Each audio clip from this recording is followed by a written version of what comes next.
she came up to me and was like, "Hey, so I got the piece." And I was like, "Yeah, it's exciting." And she was walking by and she went, "Yeah, when we first saw it, he was like, 'Oh man, look at this Alfred E. Newman. That's awesome.'" And he didn't realize that it was me that drew it Mm-hmm. or me that painted it. And Megan was like, "Yeah, Scotty, look at the name." And he was like, "God damn it."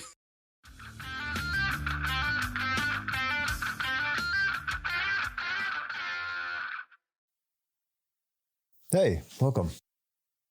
I just got back from Heroes Con in Charlotte, North Carolina, and it was an amazing weekend. I think it may have been their largest assemblage of creative talent as well as guests because every day was a record breaking day, and there were so many people there. I mean, people were there who I'd never met before. There were people there who I wanted to meet and I couldn't find. They were all over the place, and I had an absolute great time. My voice is next to gone.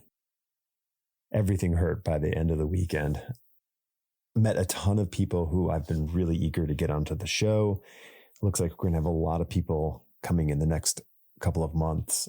So I'm really excited. Got to spend a lot of time with old friends, meeting people who I haven't seen in so long. One person, Casey Jones, a fantastic comic artist. And it was great to talk to him. Just meeting people who I didn't even know, just blown away by their work. Yeah, it was great. And had sort of this brainwave to kind of do a weekend, review, hot wash, whatever you want to call it, and asked a longtime friend of the show, Jamie Jones, if he'd be interested. And he's like, "Oh man, I'm driving home to Savannah." And I said, "All right, that's cool." I think he texted me. No, it wasn't last night. It was this morning. And he said, "Yeah, I'll be home at 3. Let's do it." So I guess he felt better than he anticipated. I felt bedraggled to say the least. So, but nonetheless, we rallied and recorded today, and just kind of talked about our experience and observations. It was a great time, and I really appreciate my talks with him.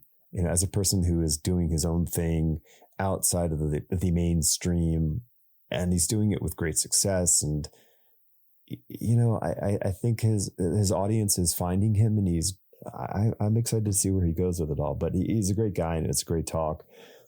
Oh, the weirdest thing, two people recognized me from the podcast just by my voice. It's quite funny.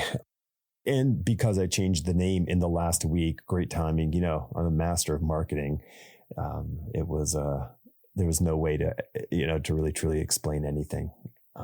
So yeah, I guess you're listening to the inaugural episode of Tradecraft. Yeah, so welcome to the Tradecraft podcast. There you go. I'm really excited to share this talk and all the upcoming talks that are sort of lining up like planes to an aircraft carrier. Thanks. I hope you enjoy it. Oh, yeah. And please, if you do listen to this, and subscribe to the podcast, however you do, or on Substack, find me, J. Alex Morrissey, all one word. Oh, and I'll set up a chat thread on my Substack about this. And if you attended Heroes Con or any con, I would love to get some conversation going about your experience, if any of it matches up with us or different. And I'd love to hear from you about yours. All right, cool. Are you, on a scale of 1 to 10, how tired are you? I am. I closed down the Dead Dog Party last night. Oh, So wow. it was a late evening, and that was good. I really want to find out how many more people were there than they intended to be there. It didn't seem terribly packed. Yeah. It got loud once, and that it got loud outside once, but other than that, it was fine. Did you? I mean, did you notice it was weird? They had like those two boxes for like speaker cabinets, like sitting next to the tent. I thought like they're not going to set up music, are they? Like it was. It felt like a weird. Last year, I think last year they did. They had some Hmm. music playing, but It would have been I, impossible to talk. yeah, right. Yeah, I would qualify anything that was off the floor for the show as really loud as far as the weekend goes. Yeah, yeah, Like the second you stepped off the floor and like, oh, we'll go check anything that happened outside of the convention center was really bloody loud. yeah. Which was crazy because it was so quiet in the convention center. Mm-hmm. It Yeah. felt so dead. It was a constant stream of people coming up and buying stuff and Yeah. talking, but it felt that was everyone's thought was like, it feels very dead. It wasn't, Yeah. but it felt it. Yeah. It's so I think we talked about that last year. I was talking that with people on the floor that everyone was kind of like figuring out why does it not feel like there are a ton of people here? And I think that they widened the hallways, like the walkways. It's huge. It's Yes. because there's no the art stage is on the other side of it's in a whole different convention. I walked over there Right. with Pat Rooks and we were talking. I was like, this is a different there's two conventions here. Yes. There's Yeah. the artists convention and then there's the actual like run of the mill comic convention. Mm-hmm. It's Well, and it's it- always had that kind of separation, but this really felt like there is a different convention over there that yeah, I and just wasn't a part of. yeah, last year that over there convention, as we want to call it, sort of where they stuck a lot of the big name people, like whoever has really hot, mainstream books, because they had big lines, so they could kind of like keep that crowd contained, Yeah. with barriers. But this year it was very strange because it wasn't all these big names. You go over there and it was a bunch of everybody else. And then I left the bathroom and absolutely just bumped into Lanil Yu's table. Yeah. And I'm looking around like, you're like probably the biggest selling, artist here, right now. Your books sell more than anybody else's. Why are you over here facing a wall? Like, it was very strange. I only suspect, I mean, I know that he came late. Like it was a last week kind of thing. Like, hey, I'm in LA. Where can I go? And they said, come on over. But I felt like, man, just grab another table on the other side. And Yeah, well, there was a whole art group over there. Like Kevin McGuire was over there. Right. And that group of people is all represented by one particular person, right? Person. Or thing. Yeah. And I think they were over there, and it was a bunch of bigger like mainstream names, and they were right next to CGC. So I think that's why they were over there. Because CGC was right there. Probably made it easy for them. I assume. I don't know. they can carry the vacuum chamber over after they sign it and slip the book right in there. I'm friends with Lewis, who works at CGC. I've known him. We worked at a comic shop in Tampa together 10 years ago.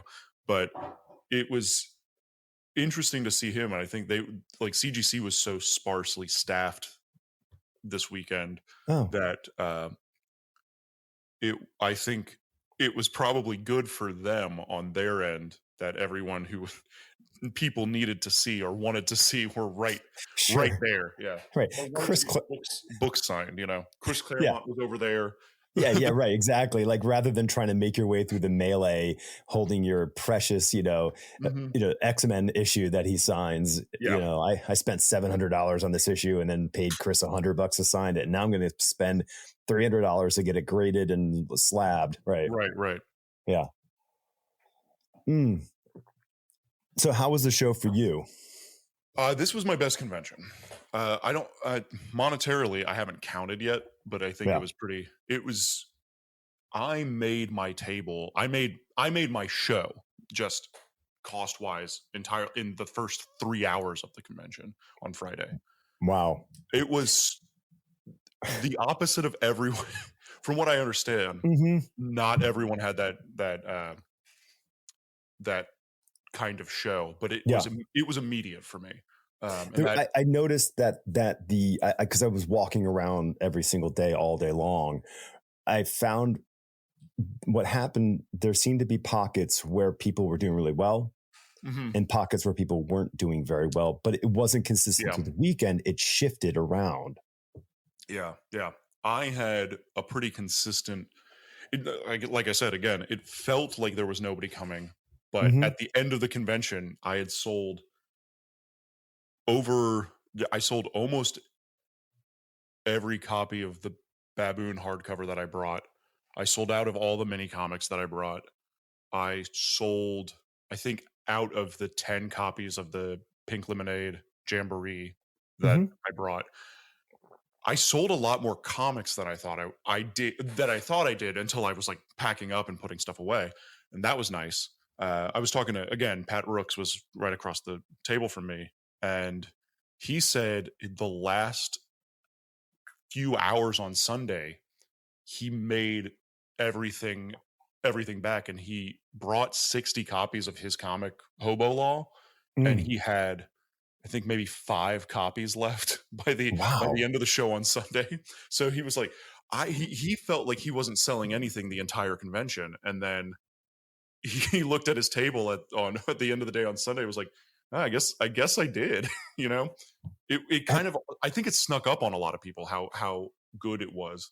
It right. definitely did for me. Yeah, everyone kind of felt it was interesting. I think that writers didn't do very well on Friday. Artists did well on Friday. Yeah, Saturday seemed the sense of Saturday seemed a little odd because it seemed very family day. There wasn't a lot. It was a lot of yeah, looky loo. yes. And then I think Sunday, like everyone was going around saying, "Okay, I've looked around long enough. I'm going to get the things that I want to get." It was a very much a buyer's day on Sunday, Yeah, and that was nice. yeah, and I mean, you know, you had an amazingly great location, way like Yeah. vastly improved from last year's. I was in the pretty much the same location as last year. I thought you Uh, were. I thought you were further towards the no. wall, but I guess not. Okay, all right. Okay, I get. But Or you were maybe around. I mean, I was facing the wall, but it was also, Yeah, like, you were facing the wall. Okay, yeah, you the were. opposite. I was Yeah, in yeah, yeah, but it was yeah. pretty much the same location I had last year, Okay, which is awesome. and I think because I saw you right away, like when I came in, and I think because the way that they have their entry booth, the heroes booth, Yeah. it you can't go straight forward. So you have to go right or left. But if you're in, sort of like I'm going to go walk into the middle of it, it's either your aisle or the other aisle, Right. one avenue over. Right, So right. it was kind of fortuitous, I would think, for you to get a lot of traffic coming by. Yeah, yeah, I think it definitely placement-wise was really nice. I Yeah. also was next to Don Simpson and across Can't from hurt. the kayfabe guys, so that I was talking to Michelle Fife, who was also in my little in my island, Right. uh, and Fife was like, what's great is the kayfabe guys bring everybody to their table because they have Mm-hmm. this huge setup, and uh, Fife just puts books out on his table and sells Mm-hmm. sells out of books. That's his His his mom. Yeah. gimmick. Don Simpson is Don Simpson, and he's got that new 1963 comic coming out through Mm-hmm. Fantagraphics. It's the whole book is done, and he had the entire issue, the entire book in its raw form, and he does all hand lettering and everything. And he Oh, put a chair outside of his table, and people would just come and sit and read the entire comic um, while so Don would smart. just like talk to him. So smart. It was awesome. So that brought a lot of people around my area too. Yeah. So we had a lot of foot traffic over there. And when you do semi like family friendly pulpy stuff, Heroes has always been good for me for that. For And they're whatever super. reason, They're, people like what I do at that yeah. show. And it's, I think I really give them such credit when it comes to curating where they place people. Seth is great. Seth Yeah. is so smart with who he pairs next to each other. The Yeah. first time I was in Indie Island, I was next to Eric Powell, and that's Wow. because he looks at my book and he goes, "Oh yeah, this guy clearly likes." Yeah. They're in the same milieu, and I can't help but think like, I'm sitting there inking with a brush with with my inkwell, and Don is sitting next to me inking with a brush, dipping his brush in his inkwell, Yeah. right? So we had that in common. So, and cartoony stuff. Yeah. I can only assume that Seth went, yeah, Jamie can be next to Don. That makes sense.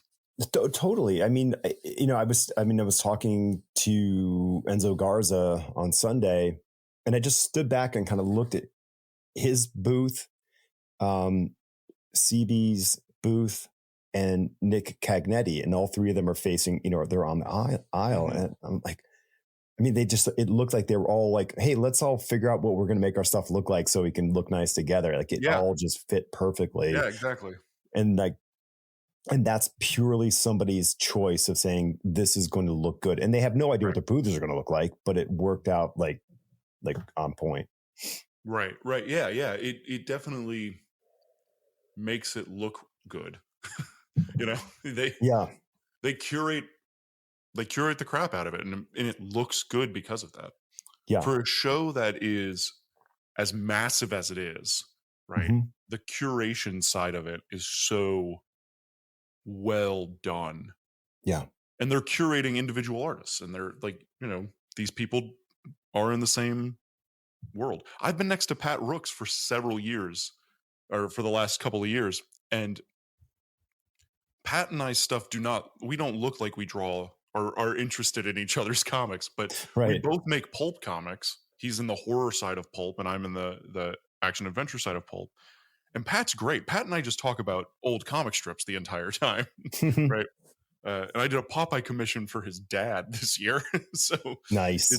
That kind of stuff is I think them getting to know not only stylistically what people are doing, but also the people and what they have presented. This is my 7th year doing the show.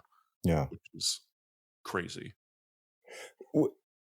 Because you and I like actually we spent a bunch of time this weekend together, like talking, like walking around and outside of the convention center, and I think there's like what I enjoy sort of like the discussion about doing the thing of like doing the convention versus because we're not sitting around talking about like, oh my god, this is artwork's great or that artwork's great. That's not the bulk of our conversation. And I really like I think it's really good to kind of forensically examine your experience there, because how else are you going to learn from it? Yeah. This is also a show that has taught me who I am as a cartoonist, right? You do a show long enough, and especially this show, which is so indie comics focused and comics focused, really. Mm-hmm. I learned that the stuff that I like is valuable and valid in that at that convention, right? Doing the Popeye piece last year for the auction changed this year of a convention for me, right? Mm-hmm. It really, people knew who I was because of that piece. Yeah. So just the fact that it changed, this year I felt like a full-blown professional, which was great. Yeah, I can see that. So one thing, I was having a talk with a few people over the weekend, and a lot of this, listen, we only experience it through our own life. So I try to get other points of view, but when I was doing conventions, 20 plus years ago, there was no such thing as vinyl printing. There were no such things as stand-up backdrops. And, so much of this stuff didn't, obviously there was no Wi-Fi purchase, sales available. Mm-hmm. But, I kind of stood there and I'm looking around like, why does everyone have a banner? Like I was trying to, like, as a designer, figure out why are they doing it because they like are we teenagers and like, well, everyone else is doing this, so I'm doing it too.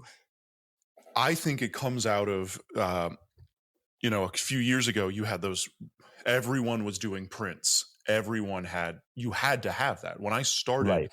almost a decade ago, it was how many prints can you have? And eventually I have this conversation. I've had this conversation with a few people um, that were major print guys, and then prints started to go away because everyone's walls were filled. you Yeah. know, Right. there Right. we ran out of wall space in 5 years. Yeah. So it became I dropped prints real quickly when I saw. I was like, I can't. My This might be my own like insecurity as an artist, but we've also had this conversation several times. I don't draw cool enough for people to want to hang my stuff on the wall. Like there's people who draw cooler than me. Mm, Um, I'll draw more comics than them, you right. know, but they Yeah. they draw cooler than I do. There's something drawing. Cartoonists love my stuff, For right? sure. Guys, Yeah. guys who work in the industry go, "Oh yeah, I like Jamie's stuff," but the stereotypical fan, I'm not going to draw pictures of Spider-Man cool Right. enough, but than the guy who draws Spider-Man, right? Right. And you do them. I mean, like when you get a commission and someone asks you, you'll do a great Spider-Man. But like when you're at home sitting in front of your board, you're not like, all right, I got to make that cool Spider-Man drawing because it's not coming from a place within you that is natural. Right, right, yeah, yeah.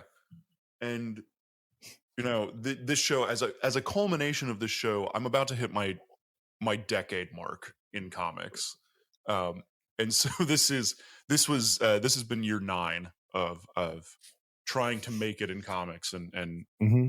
that whole thing, um, and it's been such a revelation to me that and maybe I think maybe 10 years ago the stuff that I was interested in, the spirit and old comic strips, and that's only gotten, for me it's only gotten worse, right? Like it's only gotten bigger and more prominent in what I like to do and what I like to read, but that's starting to come back a little bit.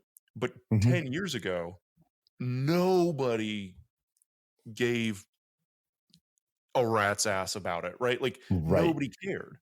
Yeah. Nobody cared about these comics. Now it seems like, with I was talking to somebody, I cannot remember who I was talking to, with the big blockbuster movies being Marvel and DC, the niche comic book market is these weird indie comics, or these comics that are so it, back in your day, right? Hmm. You Yeah. had comic books were the nerd thing. Yes. Comic books aren't the nerd thing anymore because Yeah. superheroes are the biggest thing in the world. So if you want to have some nerd cred, you're reading weird indie comics now Yeah. that you Totally. have to go and actually seek out, which is great for me because I'm making weird indie comics, you know? Right. Right. And so we're able to build a really tight knit, really loyal group of people, or fans and patrons, right? That want to actually read your stuff. Heroes Con is such a good place for that, for you to find new creators that you might not know of. Yeah. It's kind of like my two sort of out of comic comparisons would be um, hot sauces. You know, Yeah. Oh like yeah. Yeah. Yeah. oh, Exactly. you like spicy food, and like people would put whatever the original Louisiana hot sauce onto something, and that was it. But Right. now, oh no, you really like hot sauce, and you have to kind of go out there and go to this danger zone. Yeah. Or beer. We Beer's have the the same the way. Yeah. craft. I was just about to Yeah, say yeah, that. Yeah. right. So I think we have, like, culturally, yeah, sure. I mean, as big as craft beer is, it's nothing compared to Miller or Right. Budweiser in sales, Right. which is Marvel and DC, you know? Right. Exactly. And Exactly. and now you have this thing where you want to seek out all these unique things. And then when you get writers like, Van Jensen, who sort of stumbles into the Stardust, this Yeah. old stuff, and he's like, I got to do something with this. And he does. And it brings in some sort of like notable talent engage, like Mike Right. Allred does the cover. So if you like Mike Allred, you're going to take a look at this thing. Right. And then people are like, oh, this is kind of cool and obscure. So, and then someone else is going to go, hey, you know what is really cool is this, a Scorchy Smith is awesome, and then there's a Scorchy Smith thing. And then Scorchy Smith is awesome. yeah, That I is, agree. that is something that I think is evident. The Van Jensen is clearly not appealing to the mainstream market. He's appealing to cartoonists. He's Yes. appealing to us, and Right. that interest gets the big names who are also interested in that stuff. And then those names who have a fan base are interested because we're no longer following, and this is, I think, a product of the internet and social media. We're no longer following the product. We're no longer following Batman or Spider-Man. Right. We're following the artist and the creators doing that. Right. And I think that starts in the 90s. You get, image becomes a thing because people are following the artist. Mm-hmm. And the internet has made it really easy to follow the artists. I tell people all the time, the best thing I did social media wise was not have or take away my professional Instagram and just made my Instagram a mix between my life and Right. the art that I'm producing, Mm-hmm. because people are much more interested in analytically. People are much more interested in what I'm doing in my day-to-day life than they are in a final piece of art, right? Yeah, They like and to it's a see that you're document. a person. And Yeah, not, you're documenting your experience as in your creative journey, and and if that's what if you're comfortable in exposing whatever that is to people outside of the professional side of it, then people will go, I like all of this. This is something I'm engaged with, because they want more of you if you are the one who's willing to give that out. Yeah. We live in a reality television world. And so you by have default, in a weird way, be a celebrity version of yourself. Sure.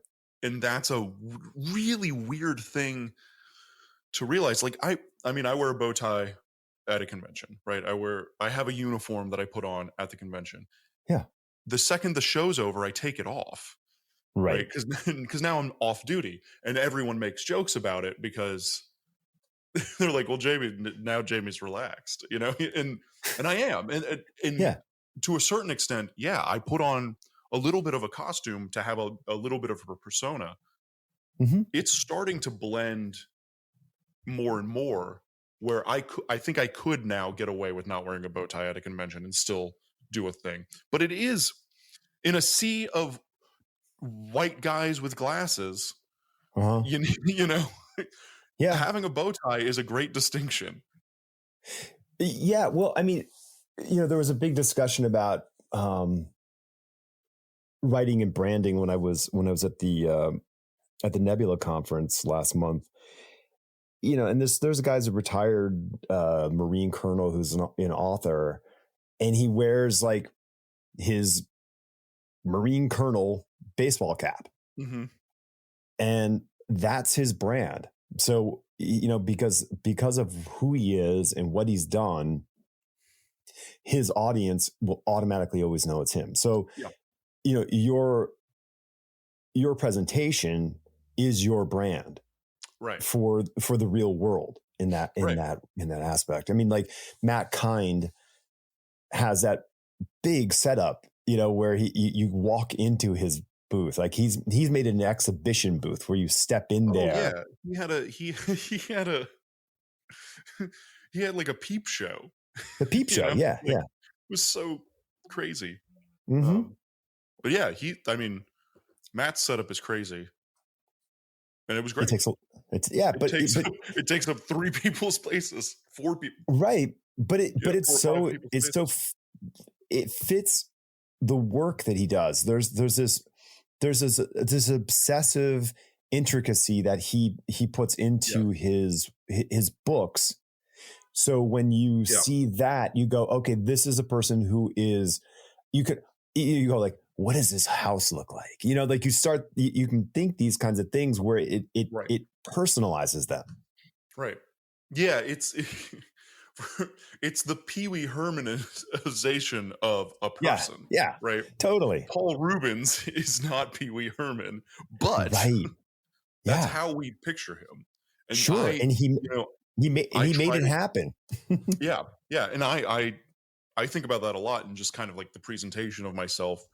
Uh, I had a Popeye pin on and a Mutt and Jeff pin on Yeah. the entire weekend. People know who is, but they don't Mhm. necessarily know who Mutt and Jeff is. But the people No. who know who Mutt and Jeff is will come up and be like, "You got a Mutt and Jeff pin? What kind of comics you make?" Right? Like Right. Oh it's an yeah. outward expression of what I'm trying to do and what I'm Hmm. trying to produce and put out into the world. It's a weird kind of like the persona. A lot of people told me that I was I was Professor Indiana Jones, right? Uh-huh. Not Sure. Indy when he's cool and got the bullwhip, but No, the Indy professor. when he's the Yeah. professor. Yeah. And I was Yeah. like, yeah, that's okay. I'm okay Well, with I that. mean, and it all, I mean, it all, listen, it also fits your alter ego being the comic book character where you are the nebushy professor in Yeah, person, but then the thing that you're making, is the is guy the who's action leaping is off. Indiana Jones. Yeah, yeah, Yeah, yeah, exactly. yeah, yeah. Like that's that magic there. And the That's thing an about interesting thought I've never thought of, but that's how yeah. I'm going to sell it now. And the pin also, it's an Easter egg Yeah, because that person yeah, who sees 100%. that discovers something, and that's if you can click on that on the special DVD, Right. something pops up, like Yeah, that's what that is for somebody, when yeah, you spot that, and I mean, you're offering that secret entry, because if they don't know, they're not going to come over, they're not going to ask, but like it's that little thing, boom, right. let's talk. Yeah. Yeah, yeah, So going back to the print discussion, and and I mean, listen, prints are fine if you have like 2-3 tables. You can have some real estate that put prints and take up right, the space. But so, like, I mean, like the banners, like the prints, like I think a lot of people do what a lot of other people do because they think, well, that's what we're supposed to do. Um, but I'm also a firm believer in the audience doesn't know what they want. Like they don't sit back and go, sure, I want this. They may go like, I like this and I would like another thing like this, but that's not how it works. right, We go, oh my gosh, this is totally cool. This is new. This is fresh. It's inspiring, whatever the thing is. And you have to like, unfortunately business doesn't work that way because marketing people go like, well, car chases sell, so let's put a car chase in it, versus right. the story doesn't need a car chase to make it great. And I think when it comes to the print aspect, I'm not saying people don't do them. What I'm saying is, what is the thing that you feel is the object, if you want to make an object Yeah, to sell as an ephemeral item beyond the actual like content object that you're making, which would be a book or whatever. sure. And, because like, while you say, oh, I can't make a Spider-Man, drawing that's going to compete with the Spider-Man art guy. But dude, your paintings are really, really good. Like, the Popeye painting and the Alfred E. Newman painting, like those make great prints. Yeah, I guess they would make great prints, but how many would I bring around and how many would I actually sell? Is Right. it But worth it? okay. But now, but like going back to what I said, like, 3 minutes ago, I'm not saying it has to be a print. Yeah. We could Sure. just, you could come up with something else. You could come up with the idea. Because I mean, what was it? Pins were a thing for a while, then so Yeah. everyone ordered a bunch of pins, and then, so listen, those trends come and go, where, donuts are great. Donuts aren't great. Yeah. Cupcakes, I great. Cupcakes. I thought about this. I've thought about this a lot. Within the last few years, especially over COVID. It was one of those things. I was like, what am I going to do when conventions start back up? And what am I going to dedicate my time to? And my thought was, well, I'll just be the guy with a bunch of comics, right? Mm-hmm.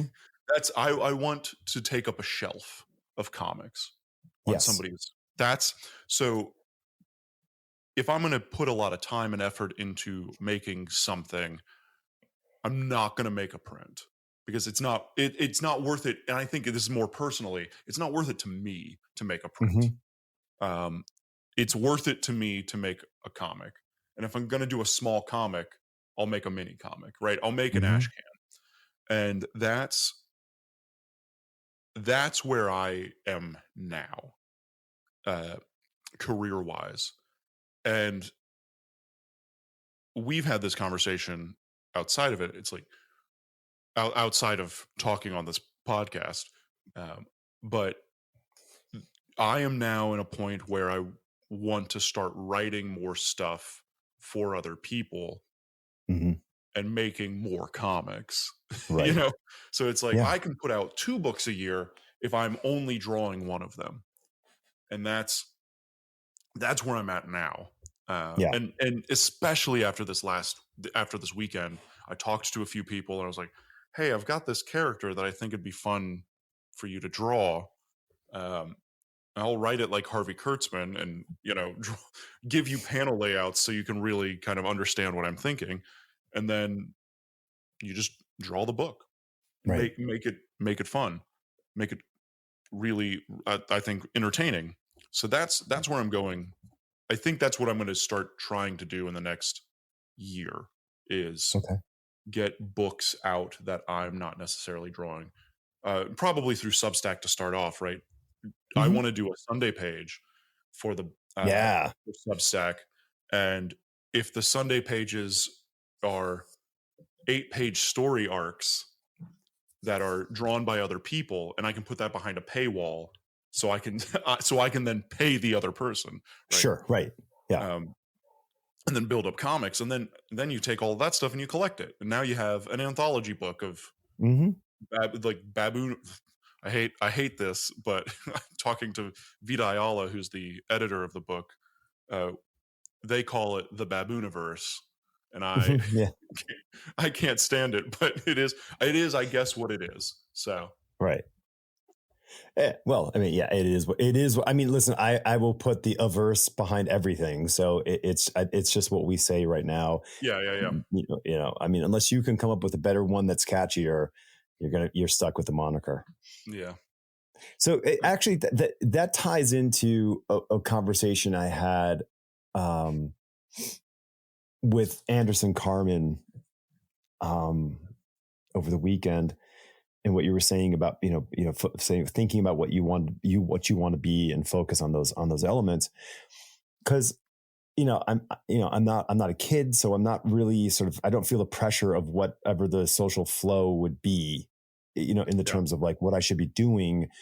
And Anderson's a young guy, and he was putting up all these things, these prompt drawings, whatever. I don't know. I really don't know what the term was, but like, let's say 40 prompts in 40 days, that kind of thing. Yeah. And I'm like, so I walked up to him and I said, why are you doing this? And it wasn't a negative, like, why are you doing this? Don't do this. It was, why are you doing it? Like, what is the purpose for this for you? Is it just to get likes? Is it to get some sort of attention? Because the way I see it is, take that time and make sure you're doing the thing that you want to do versus the thing that you think other people want you to do. And he really thought about it when we were talking. He said, I have been thinking about this. And what I've noticed is when I put comic book stuff up, all the people who like the single day drawings they don't like the comic book stuff. And I said, well, what do you want to do? Do you want to be a single day drawing guy, or do you want to be a comic book guy? And he's like, well, I want to be a comic book guy. I'm like, well, my suggestion is do comics. And he was, but he's anxious about like frequency. He's anxious about showing stuff that isn't finished. And the way I always look at this, and I will turn this back on myself, so I'm not pointing finger at anybody, but it is that he didn't want to show something that was unfinished. And I said, well, dude, the people who read comics predominantly can't make comics. And so the people who can make comics or a thing wield a magic power. And whether it is a sketch, a pencil, whatever version of it is, it still holds magic. The thing that I constantly talk to SCAD students about and other cartoonists about, and I fall prey to this idea a lot, is the people that you are talking to are all cartoonists, right? The people that you are having these conversations to work in your industry. So you have no idea of what actually is happening out in the world. I dated a girl who had no desire to have anything comics, right? And then all of her friends had no idea what anything was. They weren't even going to Marvel movies. They didn't know anything about what I did for a living. It didn't matter. But talking to them, I realized, I was like, oh, I am so far I'm in another world. Yeah. And then you talk to, I mean, I've had this conversation a lot recently involving AI, right? Where who are the people who are complaining about AI art? Artists. Who's in the echo chamber that I'm talking to when I talk about AI art? Other artists. Yeah.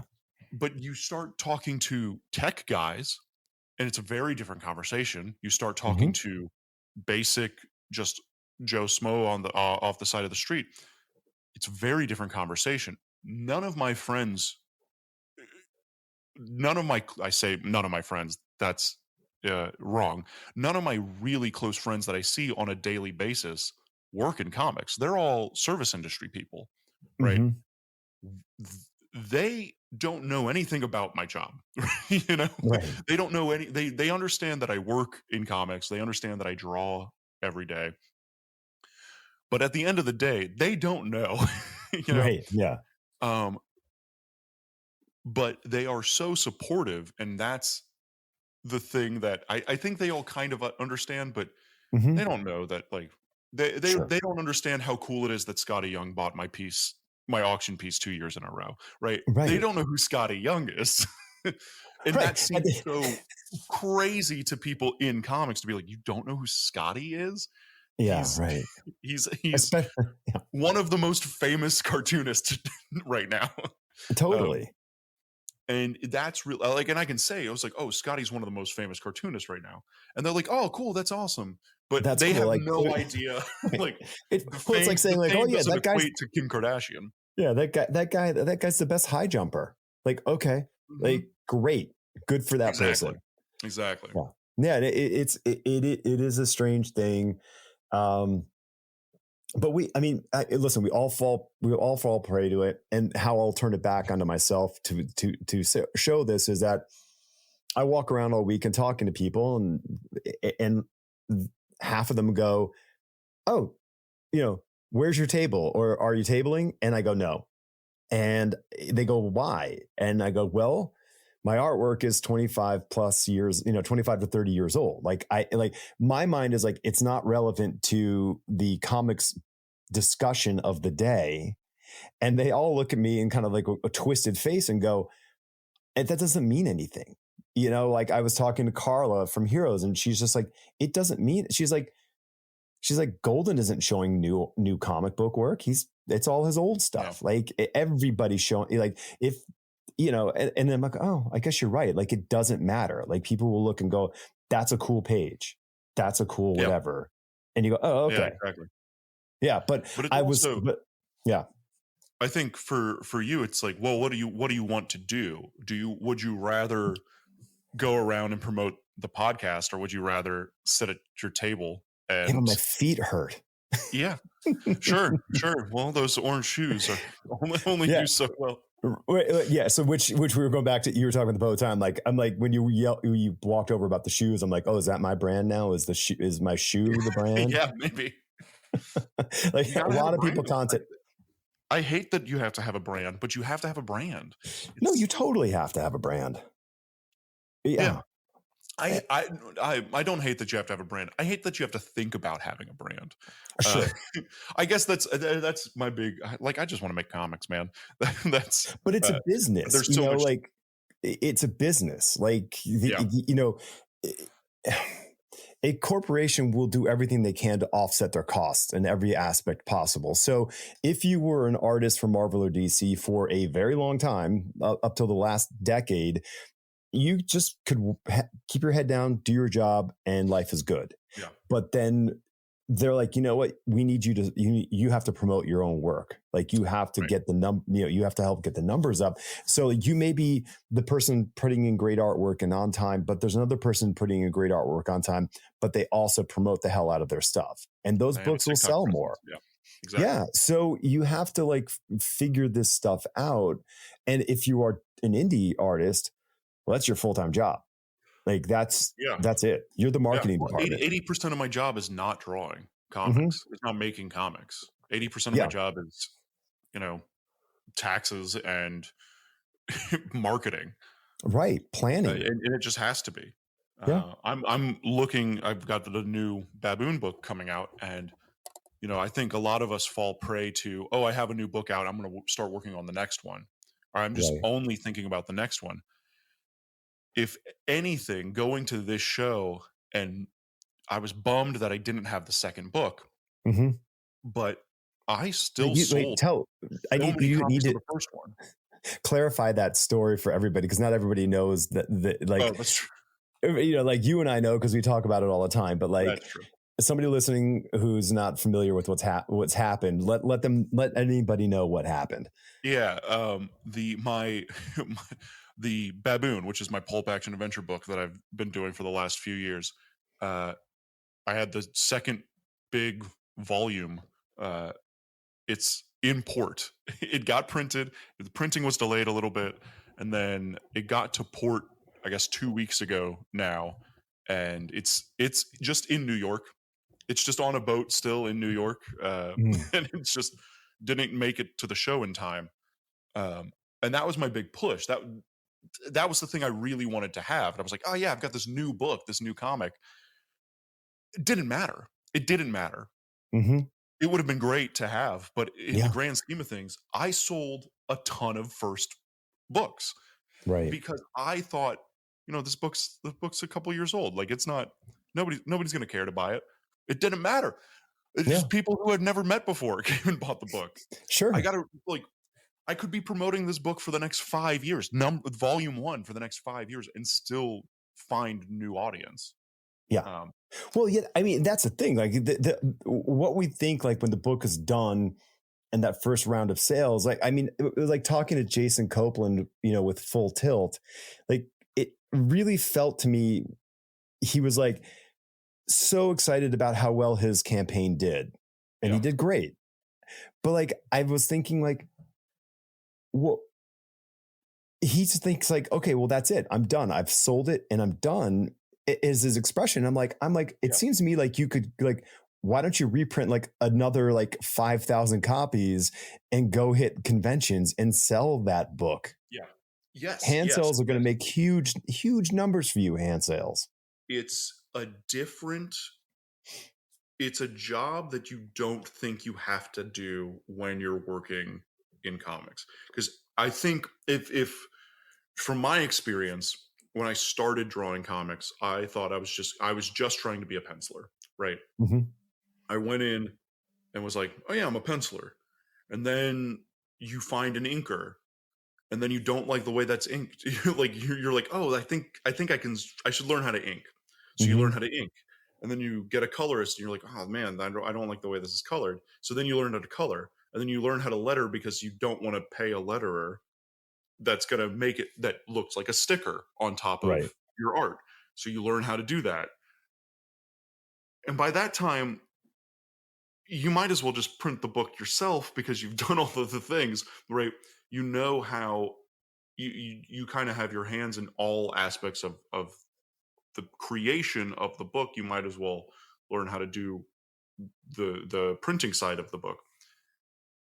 It's just a product of 9 years in the business, thinking, and your idea of what your job is changes every year. Yeah. Every year I look at my stuff and go, okay, what am I doing this year? This year I'm Right. doing an educational comic, right? That was never on my list of things to do when I started. That Mhm. wasn't even on my mind. Yeah. Now it's like my job. That's the project that's paying the bills, Yeah. right? And it's affording me to be able to do more baboon stuff. Yeah. 9 years ago, I would have never done a comic strip, a daily comic strip. Mhm. Now that's what I'm doing. That's what I'm actively doing. Yeah. Literally, I sat down, I got home and started inking Right. daily comic strips. Right, like I've Totally. been home for an hour and a half. Yeah. Right. Yeah. I landed home and was immediately on phone calls I have this interesting project, redesigning a museum and education center for the Vietnam Memorial and Museum in New Jersey. Like, and Yeah, I'm you like, just okay, like back to find work. some things. You find some stuff. It's still like, I guess the thing is, it's Monday, right? We all work. It is Monday. The rest of the world's working. We might Yep. as well work. Yeah. That's kind of that's my mindset, at least. You just kind of do the job. You figure out what your job is and then you do it. Yeah. Well, so you sort of you pose the question, so I'll answer the question regarding the booth and all that, having the table. Yeah. Aside from my quip answer of my feet hurt, what I didn't get this weekend in my time at the convention were new listeners of the podcast who aren't future guests. I think I may have landed 2 or 3 people who just happen to be listening in on me speaking with somebody else. And then, and my genius move came a little late into play because I didn't think of the idea of making the QR code on my phone where everyone could just go right to the Substack and sign right up, which worked like a charm, but that didn't happen until Sunday. So it was, exactly. So, exactly. So I'd drag in 20 people on Sunday, but that's a little too late. But the idea of having the table allows me to design materials that people could come up and they can sign up right to the podcast right there. They can start listening. Like I can have QR codes for your episodes, for whomever's episodes. I could put those little cards on your table and people that's what I was just thinking. It's like, well, do you necessarily need to have a booth or a table to do that? Or can you just, use the people that are being interviewed? For sure. But it's, but it is an ask. You need a hat too. You need a Tradecraft hat. I know. Yeah. I mean, like, having changed with the QR code right in the middle of it so people can just scan your head. Well, that's what we were saying to Johnny, who is doing the Beer City Comic-Con here in Asheville. He's a tall dude. He's like 6'4" or something, big guy. And he has this big white t-shirt and he's got the logo on the front. We're like, dude, you need that same logo on the back. You're so big. You're a walking billboard. You are a billboard. Yeah, he's like the human billboard. So, but yeah, you're right. I mean, but that's what the phone was really helpful for, because I could just talk to someone, and when I pull out my phone, they're apt to pull their phone out. Like that gesture is a fair give and give. If I held out a piece of paper and for them to do it, they might just go, "Give me that piece of paper," and I could ignore it later. But if the phone is active in front of them, they do seem to respond to that sort of that engagement. but like I said, but you know, what I'm saying is like it would require you to say, okay, I'm going to give you this 6-inch by 4-inch area of my table for your thing. You know, like there is an ask when it comes to guests. Yeah, but it is also their episode, right? Like if you Mm-hmm. made individual Oh yeah, it would be QR codes specific. for Yeah, the totally. specific person, be like, hey, You'd if you have like like talking to 3. me, here's listening, here's better listening. You know, if Right. you want to hear me talk about comics for 5 hours, here you go. Right, totally. Right, because it's like, I mean, because they're fans of the people that they're at the table with. Like, Yeah. I love it. I love, Jesse Lonergan, it's so cool. Like this is great. Or they're intimidated to talk to them, but they want to know more about them. And it's like right there, they're like, they can now, as your neighbor, Keith, at the convention, Keith was like, yeah, he's like, guys, I've developed a parasocial relationship with you, because he listens to me every week now, Right. and that's the thing. But we do want to know more about the people we dig, Yeah. Yeah, of course. I mean, that's why you go to a convention. That's why you set up at a convention. That's right. That's why you talk to people. Sure. Yeah, I agree. So I had to, you hopping to the Dead Dog, you shut it down. I left early because I'm old. But it was a great exit because I get into the van or car or whatever it was, go all the way to the back because it was going to be packed. And this dude sits down on the other side of the way back seat. And then another gentleman comes in who's a few years older than me, comes in and plunks down right between the two of us. And it's Jose Luis Garcia Lopez. So I got to sit with him for the whole ride back to the hotel.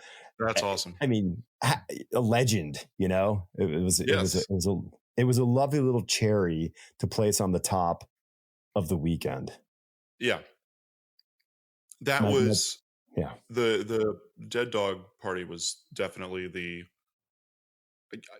it always ends up being a highlight, but this year in particular, I was very much a highlight.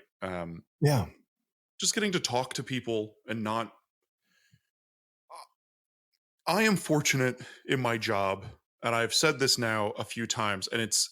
I feel like it's very, very true. I am fortunate in my job that I really, really, really, really, really like comics, but I'm not in love with it. Right. Right. And I think the not being in love with it is what keeps me from not being blinded and only talking about comics. Yeah. I'm able to have full-blown conversations about random stuff or about life stuff and or business stuff and not be distracted by who the person is that I'm talking to. I'm not fanboying out on people. I'm not I don't feel like I have to just talk about what they've worked on. Or I don't have to talk about Spider-Man with somebody. And I don't mind having those conversations with people, but it's also not what I'm interested in talking. I want to know about, like, hey, how's your kid? Like I'm more interested in case in point, like I ran into Cully at the party. Yeah. And I just was like, hey, Cully, I like your stuff. One of my best friends is Stephanie Phillips. And he was like, oh, yeah. Stephanie Phillips is one of my best friends. I was like, yeah, I just wanted to introduce myself as a friend of, we have a mutual good friend but we do not know each other. That's more what I was interested in. I had no desire to talk about Blue Beetle with him. I'm sure he talked about Blue Beetle all weekend. Right. And I think his stuff is great, but I don't want to talk about it. No. I mean, and I think that's the thing. I mean, in that, listen, that's the, when you were saying that, my mind is like, well, I'm more interested in the people than I am in the subject specifically. Yeah. And I for me, that's sort of reflected in how I operate regarding this podcast. Is it's having a conversation with somebody. I'm like, I will talk about whatever the project that you want to promote. I'm Yeah, all in with that, but that is the least interesting part of the conversation for me. And not that I don't like what they're offering. It's just, it's such a joy to talk to people who create stuff, period. yes, yeah. That's really what it comes down to. Like we talked, it was Cully and Ramon Perez and I were talking about specifically. I gave Ramon a copy of the Baboon, and we were flipping through it. We talked Mm-hmm. about paper quality, right? Right. Sure. It was just Yeah. like, oh man, what kind of paper is it's like I was like, yeah, it's 70 pound uncoated. And they were like, oh yeah. And I was like, I had to fight the printer to get that to get that paper quality. And they were like, good Yeah. on you, man. Like that's the conversations we're having. Not For like sure. it's process stuff, but um it's also like we're all behind. They're like, yeah, we love uncoated paper. So it's nice that some guy is doing a book on uncoated paper. Mm-hmm. That's it sounds like process stuff, but it's also personal stuff, right? Yeah. Like they've all had the experience of having to get glossy. We all talked about how much we hate DC's printing right now because you have to hold it at an angle so the Right. So light you don't get the light reflects off of reflection. it. It's like Yeah. liquid ink. It doesn't feel good. It doesn't feel like a comic book. Yeah. And I love having that cover. That's what every cartoonist that I've ever showed a Baboon book to, that is the first thing they comment on is the paper quality. Well, it's the discussion about the new hey, have you used this new eraser? It's the discussion of like you and I have discussions about lead, and Yeah, and pencils, like all that kind of stuff is it's not specifically process in the terms of how you do the thing. It's the process. It's the experience of yeah. doing the thing. Well, I am. There's that saying, "It's not the tool, it's the artist," and Right. I butt up against that saying, and I disagree with that saying a lot because I think you are the artist you are because of the tool that you decide to wield, right? You like if you're a Dungeons and Dragons character, Sweet. and like you can specialize in a bow or you can specialize in a sword. Right. That's if your bow and arrow guy picks up a sword, he's not as good with it, right? Right. That is a direct comparison to it's partly the tool. It might be the talent, it might be the artist, but Mm-hmm. also the tool that artist wields does create the art that we are associating with Mm-hmm. the artist. So I think we need to start putting more attention to what the tool is. Well, okay. The tool. So there's a phenomenal designer named Bruce Mao in Canada, and it's very, very a great thinker. And he has this thing called Mao's Manifesto that he's been developing and adding to for decades now. And one of his items in there is, and I'm paraphrasing, but modify your tools. Like every tool you have, you need to make it work for you how you want it to work, Sure. not specifically the thing, but adding sort of being nuanced to that. And what you were saying, tools also change medium. So, Yeah. So you're right in that respect. But the point being, using, the late great Eddie Van Halen as an example, I've witnessed him playing an electric guitar not plugged in, and it's not the magic Eddie Van Halen guitar that we all know him to wield. It's just a guitar, and with no amplification, no anything, and it sounds like Eddie Van Halen. So it's the artist in what they do. And I would assume that if I listen to piano music that he does, he still mentally has this sort of understanding of how he constructs music. But hand him a pencil to draw, it might be a very different world. Right. I look at it in terms of the easiest way I can look at it, or I can see it, is I've started using Papermate Flare pens as one of my main drawing tools. the way I ink a page with a Micron, which is another felt tip pen, Yeah. versus the way a Papermate Flare pen looks is maybe it might be not discernible to another person, but there is a feeling that I get using that tool, Mm-hmm. using a Papermate Flare pen, that I don't get with a Micron. It is a Right. different. It's so much of the personality of the line that I am getting is coming directly from that tool, like the extension of the Yeah. tool Yeah. through Sure. my connection to my brain. I use Right. specifically silver black velvet brushes, right? And that's the brush I use. I went through tons of brushes until I found that one, Mm-hmm. right? And now I buy them in bulk because I am terrified that they're never going to exist. Then I'm going to have to find That's another totally brush. true. Yeah, But no, I mean, Winsor Newton stopped making the Series 7 that I used because they started shortening the Sable because it was less expensive on their end. Yep. And they're like, it's still the same point. I'm like, it's not the same point because the brush doesn't work like it used to. Mm-hmm. And that's just physics. And if it works for somebody, that's great. But if I was a professional illustrator, a comic book artist, and I needed to ink things with a brush, I only have like 3 or 4 of them left from, 25 years ago. Yeah. But those are my tools. Well, Schultz found out his nibs that he was using, that company was going out of business, and he bought all of their stock. He bought the rest of their stock. That's amazing.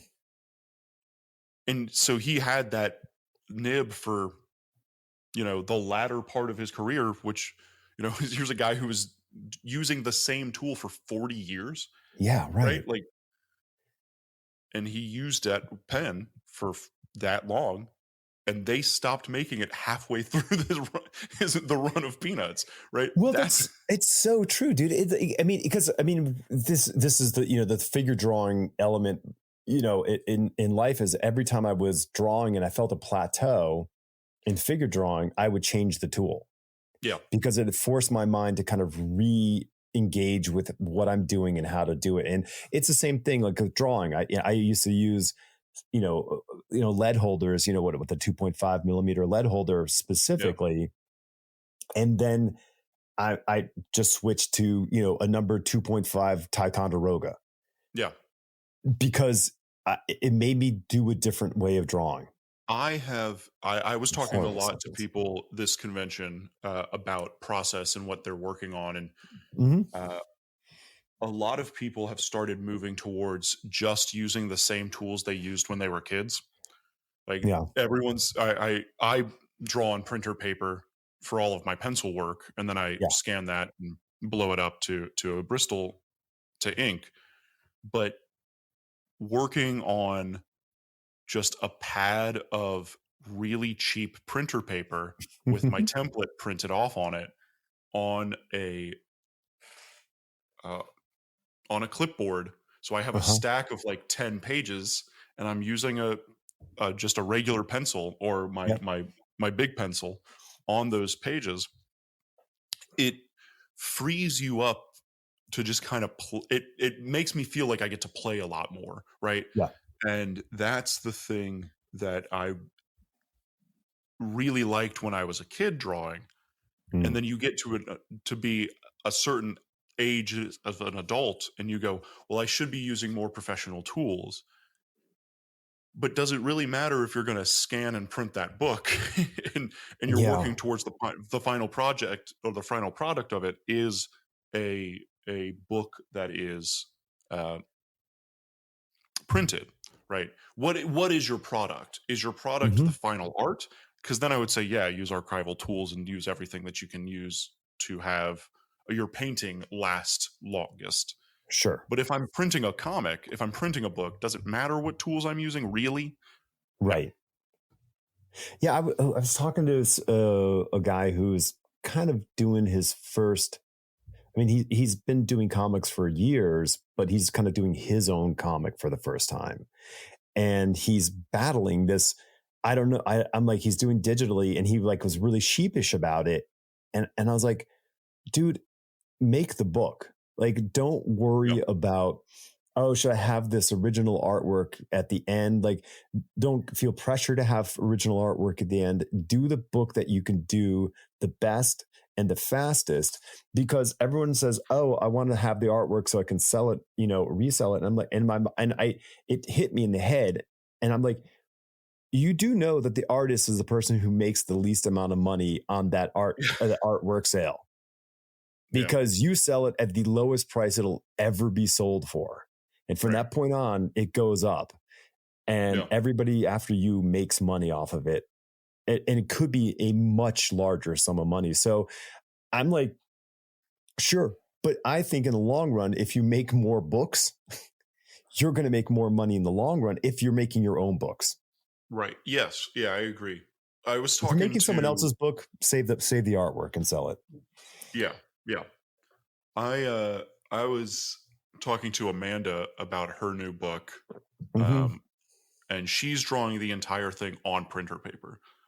Yeah. And I looked at her and I was like, "Oh yeah, cool. This is your roughs." And she goes, "No, this is gonna be my final my Yeah. final pages. Like, this is what I'm scanning." It's And I was punk like, rock. she was like, it took away all the pressure. Yeah. Because like, I'm getting nice Bristol and I was a little too precious with it. And Yes. now it's more lively and it's you're just drawing with a pen on printer paper. There was a printer paper that was used. It was the ideal printer paper in the olden days with coloring. So coloring was done with Dr. Martin dyes, and you would Yes. code what the colors Yeah, were. yeah, And so in the offices, they had stacks of this called Finch paper. And Finch paper, the bond of Finch paper was much tighter than standard copy paper. And that's when they would put the inked artwork, they would copy it onto the Finch paper. So the dyes would sit, it was a little brighter white and they were a little clearer. Yeah. But man, like, I'm sorry, Marvel, I would steal that stuff. And it was so fun to draw on that paper, because it was like Amanda said, it's not as precious, but it was a little bit of a step up from plain old copy paper, and it held up to erasing and ink. It just had a little more, Yeah. backbone, More grit. which was kind of cool. And I like that punk rock approach where she's just like, it's going to be what it's going to be, and let's go. Yeah. I would love to do that. And maybe I will one day. I'm obsessed with the idea of sketchbook comics, just drawing an entire book, drawing a comic in a sketchbook. Yeah. I love that idea. I have never done it, Mm-hmm. but I don't make autobio comics, so that might be one of the reasons why. I don't just draw in a sketchbook all the time. I don't know, dude. I think The Baboon's a bit of an autobiography in disguise. It's becoming more and more. I was talking to some people who make autobio comics this weekend, and I was talking about it, and it's like more and more I'm putting just little ideas that I have. I mean, I did that whole book, the Skull of a King, where you had the Cyclops Barbarian, who's this guy he's an adventurer who doesn't have to pay for anything because he's contracted by the king and queen of his country, so he's able to just kind of do whatever he wants. Okay. All of his meals are paid for. He's adventuring for a king. He's got the company card. Yeah. And Jamie, the sidekick of the baboon, is so enamored by him because he's like, oh man, he's the coolest guy in the world. Like he just gets to go on adventures, and Uncle Babs is so boring most of the time. And I said it earlier today. I was like, 80% of my job is not drawing. I say in that issue, I say the baboon says, yeah, 80% of my job is like taxes and making sure you're fed. That Right. it's not my job is not adventuring all the time. My job is making sure bills are paid. Right. Making sure that the gas tank is full on the plane to fly across the ocean. Right, exactly. Yeah. So that's the kind of those ideas are starting to come out more and more, and ideas about family and how you keep your grandparents alive and how how people live through stories that you tell. Hmm. That's the theme of the second book. Well, And I that's mean, that's the theme of humanity, dude. Like that's right. how Sure, people sure. have kept, they keep things alive through story. That's the way It's it goes. It's interesting too because it's a direct response that the second book is a direct response to when my grandmother died, right? That's Mm, what it's a response to. So it is a little bit of autobio stuff sure. But in it. that's what Um, writers do. You sure, mine your life for the inspiration. And it doesn't specifically have to be this happened to me. You can observe things and, right. move that on. Yeah, yeah, Yeah. yeah. It's an interesting. It's interesting because it's not what I originally set out to do, but it has Yeah. become more and more. You start you name characters after yourself, and then and then your ego takes over, or the id takes over, and you're just Yeah. putting stuff out there unintentionally. Yeah. Yeah. Or in some people's cases, very much intentionally. Um, okay. Mine, So, and that's I guess my thing is I didn't do it intentionally. I forgot to name the sidekick. I forgot to right. name Jamie, and I was talking to Vita, who edits the book, and V said, the book's great, but you never named the sidekick. You never named the kid. And I was like, oh, Hilarious. crap. And I was working on one of the pages, and I just, in pencil, wrote, the baboon turns around in the first book and yells Jamie, or Mm. he yells for the sidekick. And I just wrote Jamie, question mark, exclamation point. And I sent it to V and I said, is this narcissistic if I name the kid Jamie? And Just a V little bit. said, I think it's the right choice. And that's when we realized that the book is called The Baboon, but it's about Jamie's Yeah. interaction and his discovering his life in this Hmm. in this kind of action world. And Barton is my middle name, Hmm. and Yeah. that is what my dad goes by. And so Jamie calls uh, his uncle Barton Uncle B, and that's what Hmm. all of my cousins call my dad, is he's Uncle B. So Right. that was a direct response to what I've heard in my life. But then everyone looks at the baboon and goes, "Oh, that's you." That, like, you are writing a Right. character that is you, But there's and like, I I think mean, that's unintentional. you, it could be very much a subconscious thing where you have this sort of this id aspect of yourself that is that is connecting to the naive youth aspect of yourself throughout the story, and you're not like consciously sitting down wrestling with this, Yeah. but these are the ways they get expressed in our in our experience. Yeah. Yeah, I set out to write escapist fiction because I didn't want to write about my personal life, and then Right. so much of my personal life just got thrown into it. And I was like, "All Yeah. right, that I happened." mean, and listen, you're in indie comics, so it's okay. It's part of the Sure, milieu. I own everything. Right. Right. I think about this all the time. I reread Madman recently, which you want to have a direct correlation to. The character is the artist, right? Sure.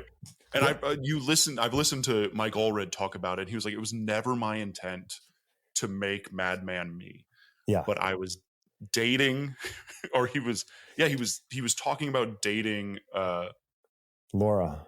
Laura, Yeah. yeah, and he was like, conversations that Madman and the girl, his girlfriend, have were conversations that he was just like, yeah, I just like transplanted these conversations.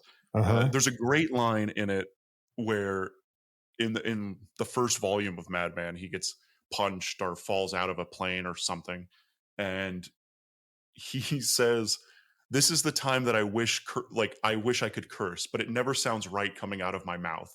And I went, Nice. "That's so specific."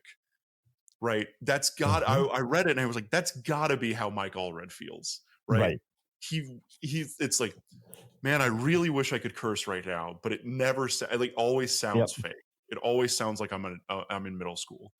Yeah. Um, Right. Trying to and seem like you're in high school. trying to see, yeah. And that's such read that and it stuck with me, and I Yeah. feel like I do a lot of that with in the Baboon, where it's just like, well, he needs to say something. Hmm. Um, in the second book, it's one of my favorite lines, and it was kind of a Deus Ex Machina kind of moment. The Baboon is looking for a sharp object so he can stab himself to make a blood pact. Um, Spoiler alerts: there's a blood Yeah. pact in the book, um, but the book's coming out, so it's fine. Uh, and Jamie pulls out a pocket knife, and he's like, "Well, you could just use my pocket knife." And the Baboon's like, you have a pocket knife?" And Jamie goes, "Yeah, I'm a 10-year-old boy that goes on adventures. Of course, I have a pocket knife." And I wrote it, and I was like, "Yeah, of course he's got a pocket knife. I had a pocket Right. knife when I was 10. Yeah. You know, Yeah. of course he has one." And that turned into a moment that I wrote that turns into like the pivotal key catalyst for the rest of the comic. The end of the Mm, comic is hinged on the fact that he had a knife on him. yeah. And it like the emotional truth of the story is pinned on that knife that I just in a effort to plot something out needed a knife, and I just Yeah. 10-year-olds got a knife. Yeah. No, And I mean, that's the best part. Listen, that's the best part about writing is when your characters surprise you with, either the obvious. with the answer to the book, yeah. Right. Well, no, that's what they do. I mean, like Yeah, if you have created halfway grounded characters who sure. have independent existence as something rather than just being a cookie cutter or a version of one of the other characters, these independent beings will do their thing. Yeah. And Yeah. it's your job to record it and then Es make it work. especially I mean, I've been doing the Baboon stuff. I started writing it 4 years ago. The first book came out 3 or I guess 4 years ago. So maybe I started writing it 5 years ago. And the first book came out 4 years ago. This has been half of my time in comics, right? I've been Hmm. working with this character and I've written over 300 pages of the characters. It's now my job is not to write stories that have any kind of theme, right? Or construct something. My job is now to just throw a problem in front of them and have them figure it out. Right. It's much more. I write very plot based.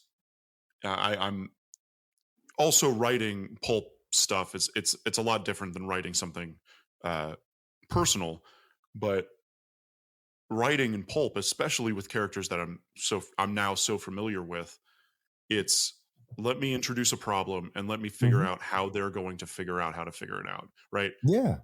And often I write something and I'm like, I don't even know what the plot of this book is. Like I know what the problem is, I know who the villain is, and I know what the villain's trying to do.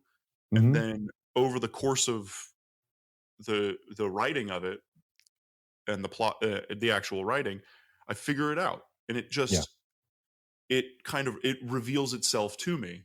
Um, and you write, so you know what this is. But for people who don't necessarily write, uh, most writing is rewriting to make yourself sound smart Yes.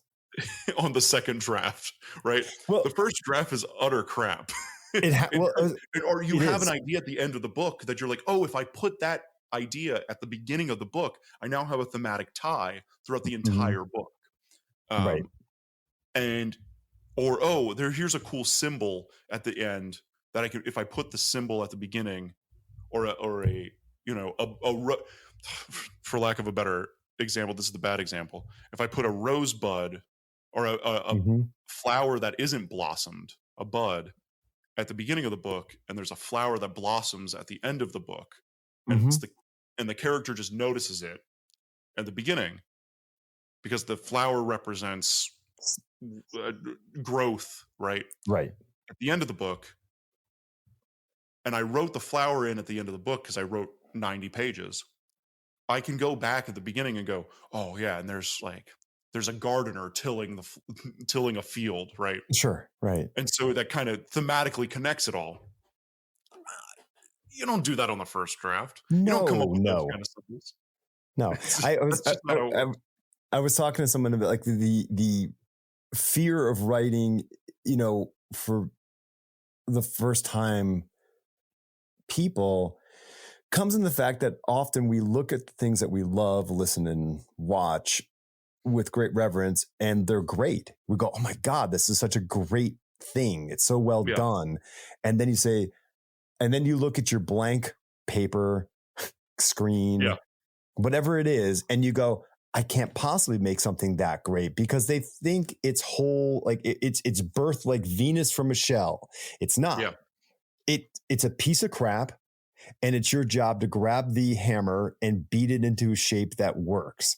Yes. And so when you have characters who are in a tough spot and they need to be the smartest, cleverest people in the world to get out of that tough spot, you, writer, drafting, do not have to solve that problem. Yeah. And it's not a real-time thing. Hey, the room is filling up with water. We're going to drown in 70 seconds. You don't have to write that in 70 seconds.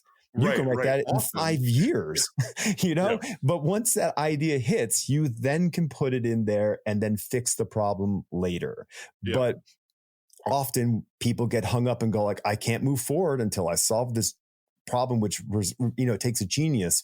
Well, genius is, you know, is so rare that it doesn't, you know, that's it. So what you have is the advantage of time, and you can condense the time down, which is the words, but you can take 10 months to do something that lasts 70 seconds. You can also just skip it, right? Like that's the thing that I find with young writers is they feel like they hit a wall and they're like, well, how do I solve this problem?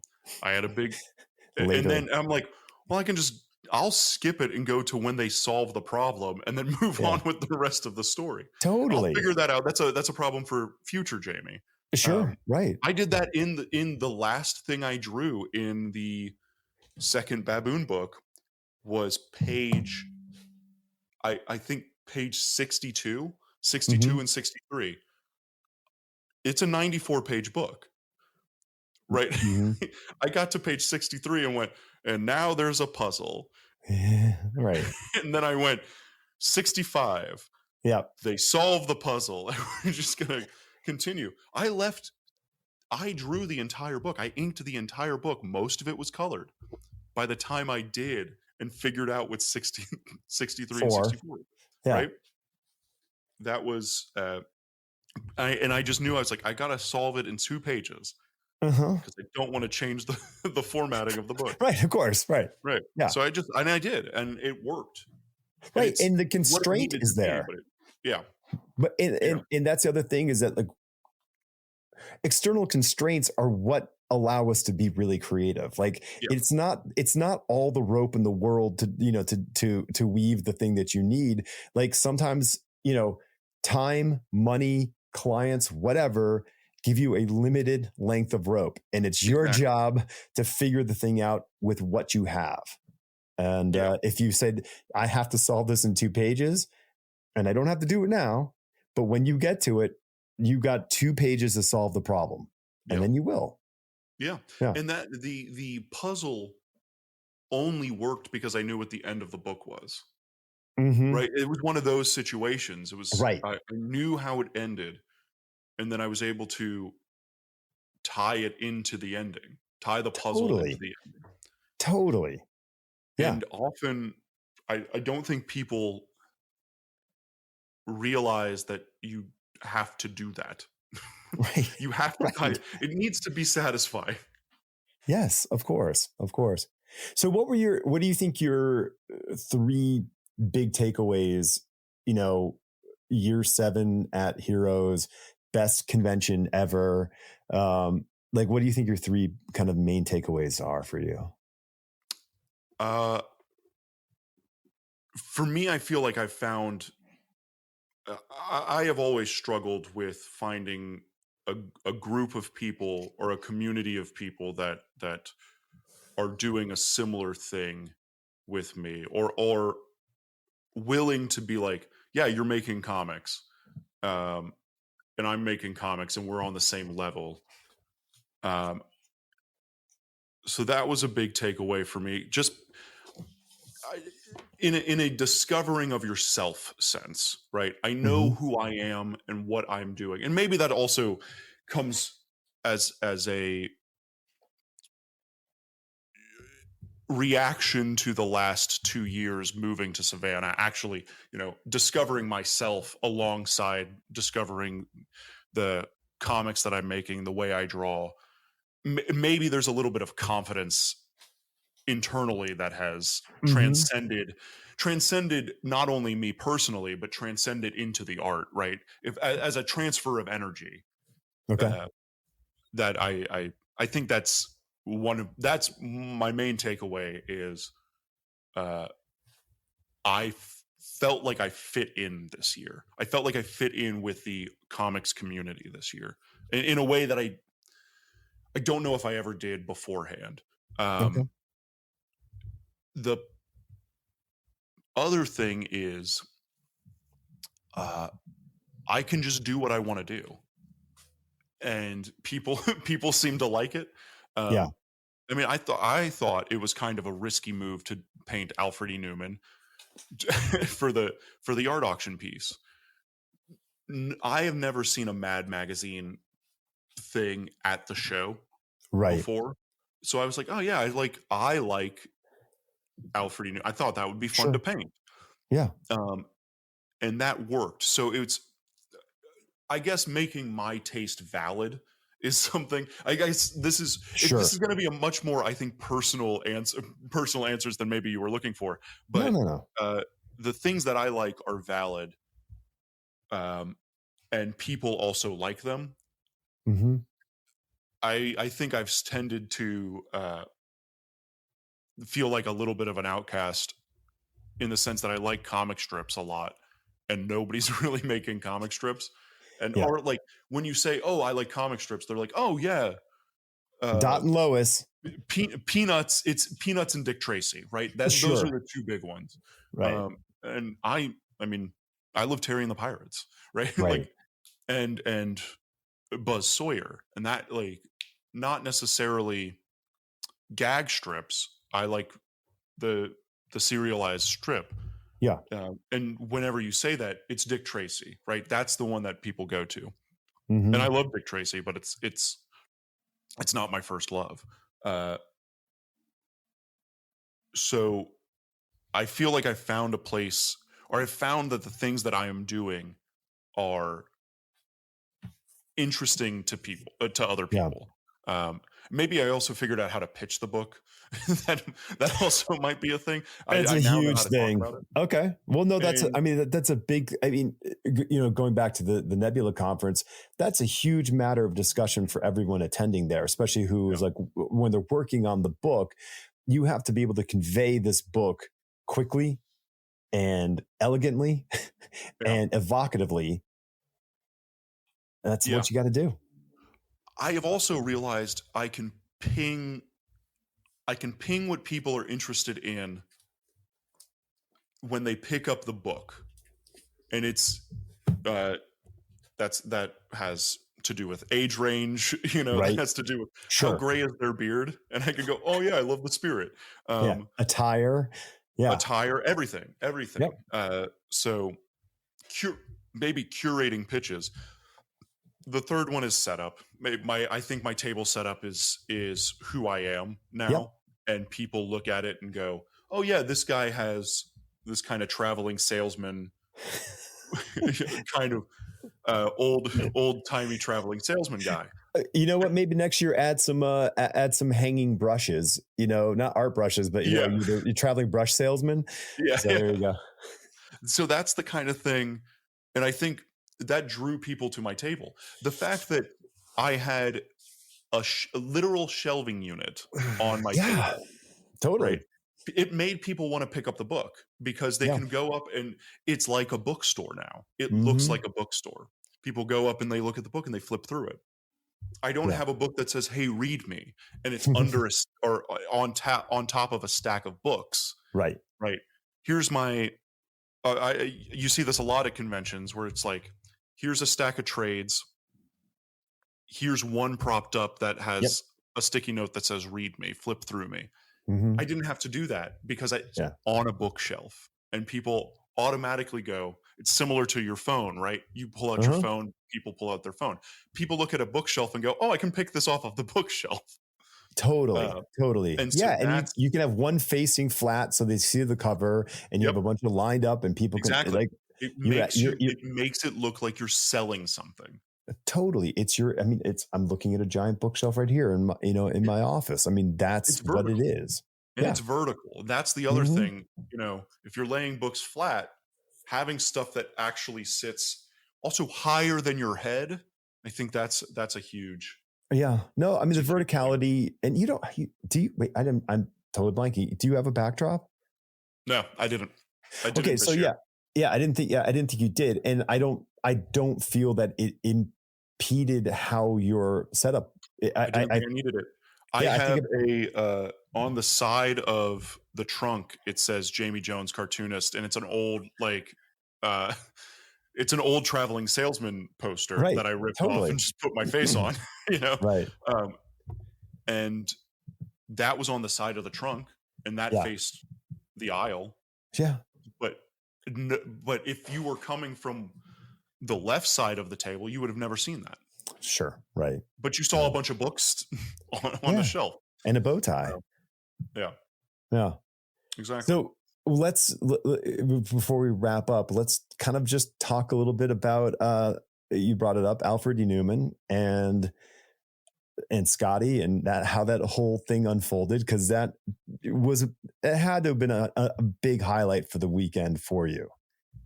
Yeah, to have a repeat. Right. uh, Exactly. I know we've talked about this on the podcast, or I think we have. I think we Uh, did. Yeah. Last year, I did that Popeye piece, and that I mentioned it today. That changed the way people interacted with me this weekend. Um, People knew who I was because of that Popeye piece. But Scotty Young bid on that piece, and it did really well last year. And this year, I did an Alfred E. Newman, and Scotty loves Mad Magazine and Alfred E. Newman. Yes. You said that I was targeting him. Multiple people Well, said that I was targeting him. no.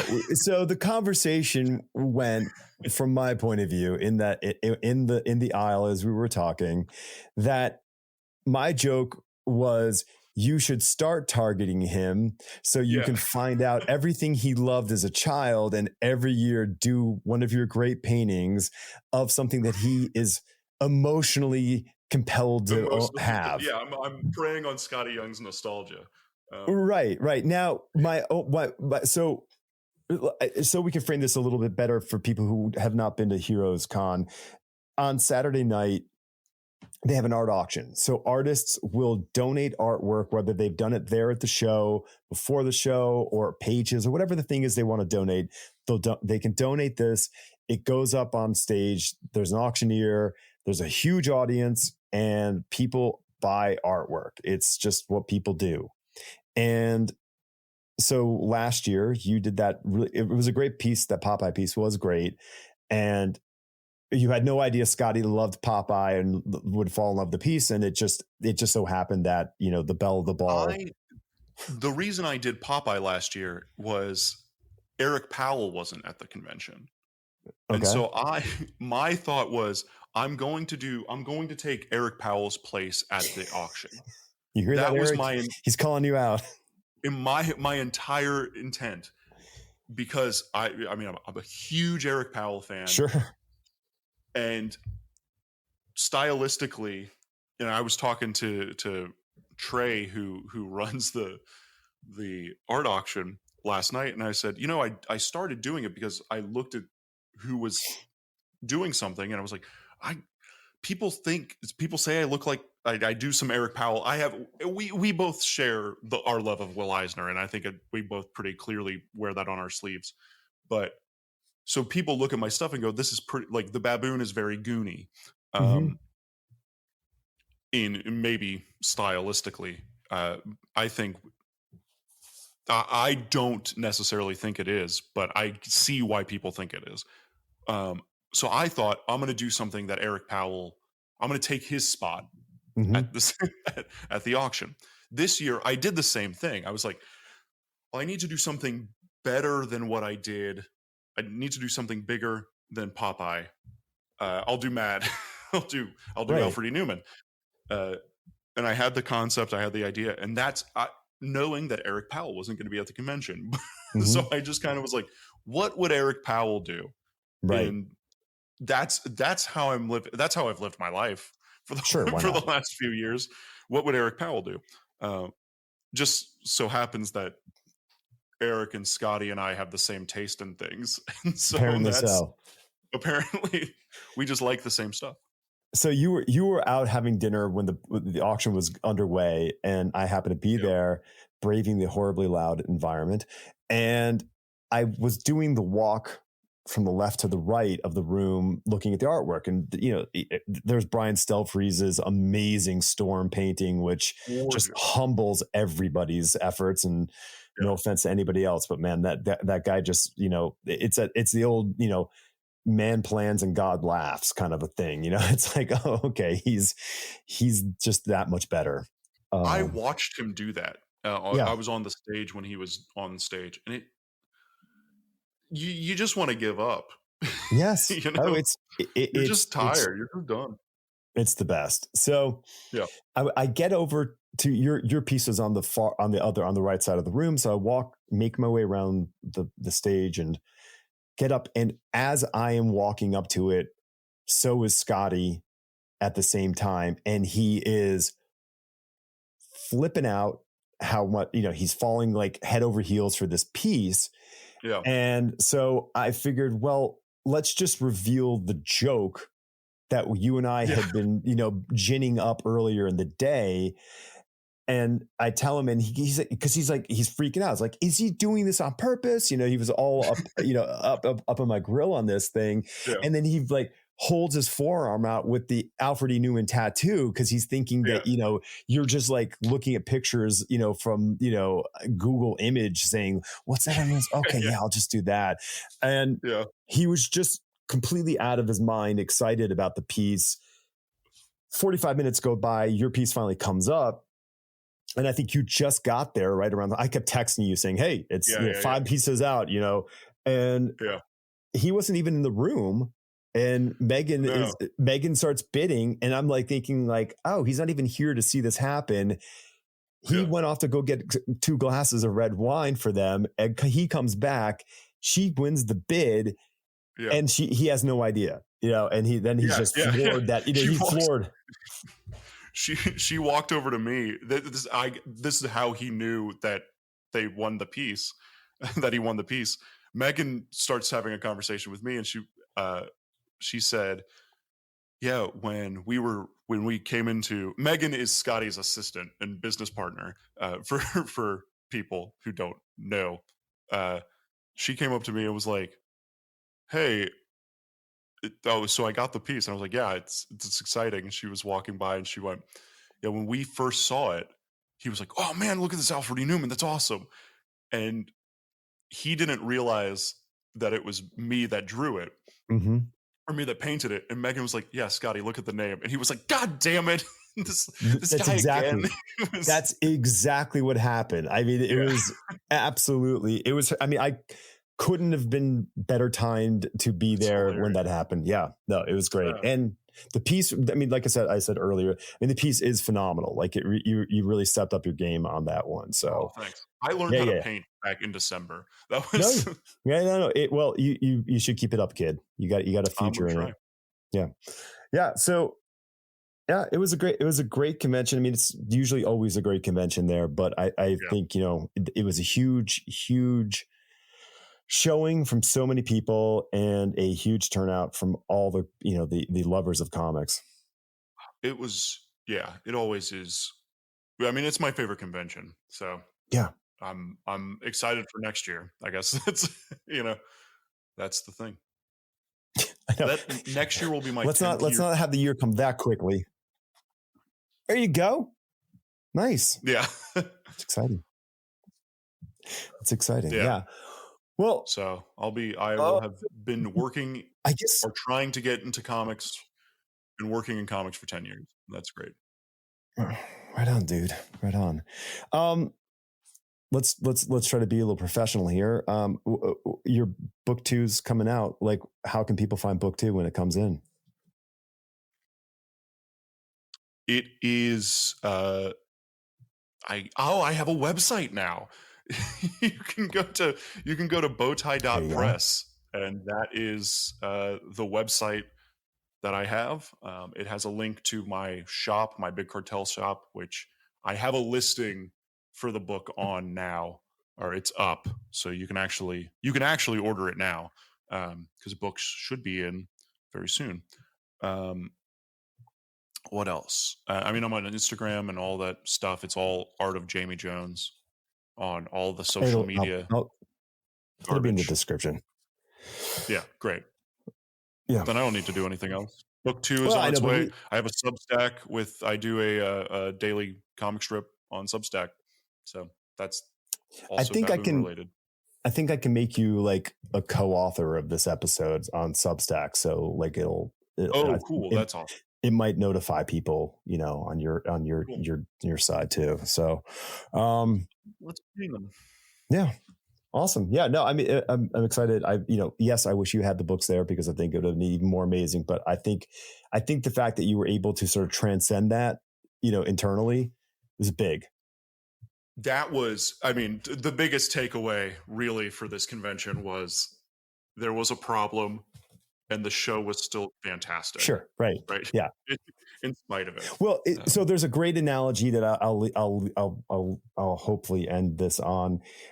And I learned years ago from my boss, and we were putting on a big event for a brand that we were launching at L'Oreal, and everything wasn't perfect the way that we had designed it and planned it. And he looked at me and he said, "It's upsetting for us to not have this be the way that we have this all set up. But the people who are walking through the door to experience this don't know what it was supposed to be." Yeah. And everyone there wasn't going, I'm going to Heroes Con to get Jamie's book 2. They're going there, right. They're going there to experience it. Oh, cool. I get to see Jamie. And there's no disappointment on their end. Yeah. Yeah. And that is what a life lesson. Yeah. That's great. I think it was great, man. I think it's great. I mean, there seemed no negative note from you at all the whole time. And I thought that was really, happy, because that's not how it sounded when we were talking like a week and a half before. So yeah. Yeah, that's true. Yeah. Totally. Yeah. Awesome, dude. Thanks, man. I kind of liked having this sort of like this, post convention hot wash, Yeah. Yeah. It's good.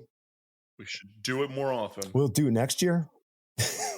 Yeah, let's do it next year. Right on, dude. All right. Well, thank you. And I guess everyone else listening, catch you next week. Thanks, Jamie. Bye.